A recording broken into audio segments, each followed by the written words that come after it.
Te manako ia te tau ka tai mai ngā rangatahi, ka hoki rātou ki o rātou nā kainga, me te whakapakri aki o rātou nā kete pūkenga.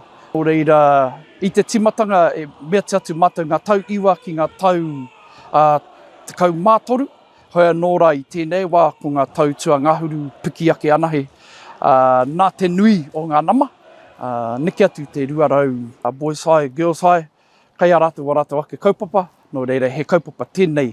Mō te toko rua o tēnā whārua, te toko toru o tēnā whārua, kia kotahi mai, kia mahi, ngā mahi kei tētahi taumata tike mō rātou.